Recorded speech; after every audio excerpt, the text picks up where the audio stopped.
Hi, welcome to the channel. Today's video is titled Exposing Sidney Starr's Dark History of Lies and Deceit. Okay, we're going to check this video together, and I love your thoughts and your contribution in the comments below. Let's dive right in.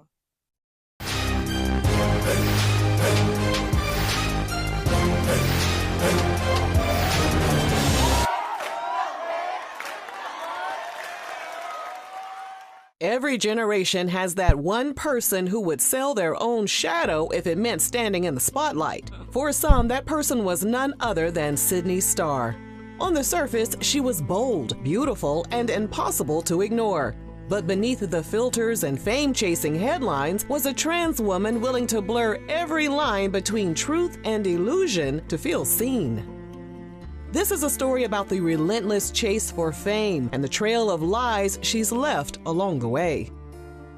But before we dive deep into this, Okay, to really understand this level of tomfoolery, we gotta spin the block back to 2010. Back when the rapper Chingy was still coasting off his early 2000s hits like Right There and Holiday Inn. Oh, the good old days, yeah. The industry was shifting, new artists were taking over, and Chingy was just trying to keep his name buzzing. Then, out of nowhere, Sidney popped up like a plot twist nobody asked for, dropped a few pictures with him, and claimed they were booed up. And well, the internet lost its collective mind. The blogs went into overdrive, the memes multiplied like gremlins after midnight, and poor Chingy was screaming his innocence, saying Sidney was just a fan he took a picture with. But gullible online users loved Sidney's version of the story instead. Before long, Chingy's career was catching strays it didn't deserve. He lost his record deal, a distribution deal, and the industry's support. He told Hot New Hip Hop, I watched people in the industry who were cool turn their backs. I feel like my career was sabotaged. During an interview with TMZ, he admitted that it took years to recover and that the lie hurt my career, man. Like, I'm just gonna be honest about it. It really did. 2 years later, Sidney finally confessed that the story was fake. They didn't even know each other, and it was just an innocent photo. In other words, the relationship existed only in her imagination. what? I'm wondering what the lie would be. What?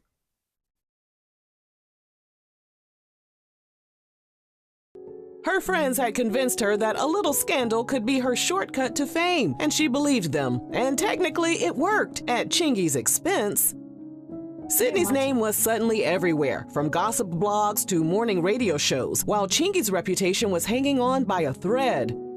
She apologized to him multiple times and blamed it on being young and dumb. Chingy forgave her publicly, but the damage was permanent.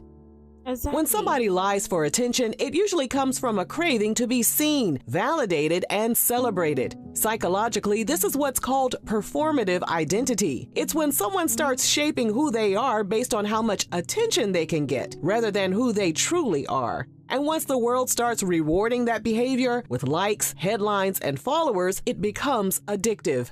For Sidney, the truth stopped mattering the moment the lie started trending.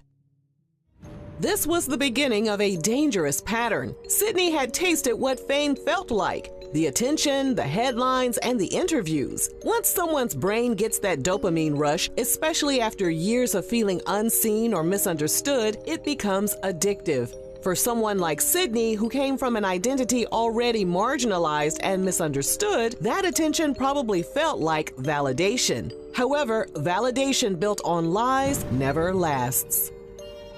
In 2014, she told Vlad TV she had undergone a full gender confirmation surgery at the age of 23.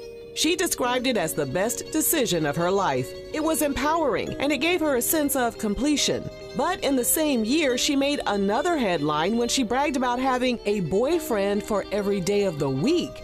She said most of them were heterosexual men she had met in clubs. That statement wasn't shocking by itself, but it fed into a narrative that she was more interested in stirring controversy than living peacefully. Her interviews were always just a little too sensational for most people's liking.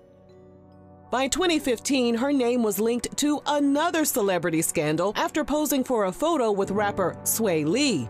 Gossip blogs tried to imply something romantic was going on, but Sway Lee immediately shut that down by writing in an Instagram comment, If you see us and we don't want to stop or take a picture, this is why. This is a man. I was stopping to take a picture with a fan. Don't get it misconstrued. He said, y'all ain't about to ruin my career. Hell, I saw what happened to Chingy. Sydney's friend, Shauna Brooks, jumped in and clapped back, saying Sway Lee had no problem calling Sydney a woman when they met that night. Once again, Sydney found herself at the center of some mess. The internet debated her identity, her intentions, and her obsession with fame. And every time the storm calmed, she found a new way to bring her name back into the headlines. By 2017, it was the rapper Designer's turn to get caught up in Sydney's jiggly cheeks. A video of Sydney twerking on him at a club went viral, and people immediately started talking about it. The online discourse got so loud, Designer had to hop on Instagram before taking a flight to say he had no idea who Sydney was and didn't know she was transgender. Alright, man, they trying to make a joke of me, you know what I'm saying, put these videos up. Yeah, I didn't even know that was a dude, man. We was at a party, man. Nigga came up to me, I'm a celebrity, man. Get your clout, man. Get your clout off that shit, man. At this point, you're probably noticing a pattern. Each time Sydney is fading from the spotlight, she finds a way to attach herself to a new celebrity man, someone with enough name recognition to make people pay attention again. That's why you need to use your tongue to count your teeth. Because you need to wise up. Because what the hell is this?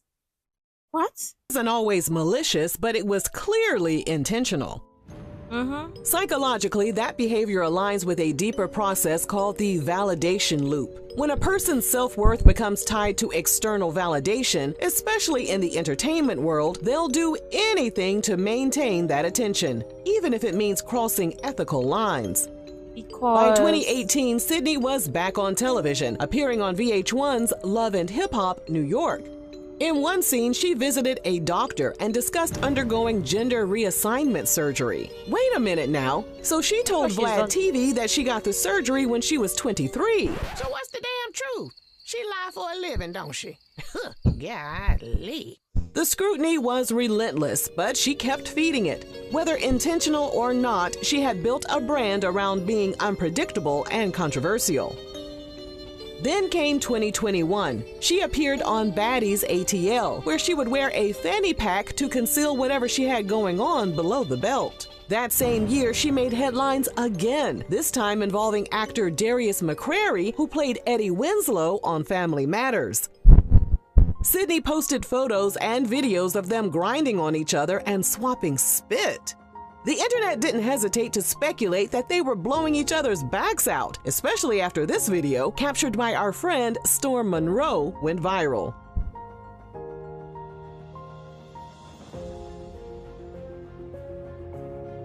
Darius quickly denied the rumors. He said he was a grown man, engaged and not romantically involved with Sydney. His team went even further, accusing Sydney of trying to create fake storylines and relationships to get back on Love and Hip Hop. Sound like something she would Problem. do with her lying ass. Sydney appeared on The Real Talk Show later that month and claimed they were just friends. She smiled through the denial, but her reputation took another hit. For many, it was deja vu, the same manipulative, conniving behavior that she used to ruin Chingy's career. By May 2024, she was singing a different story.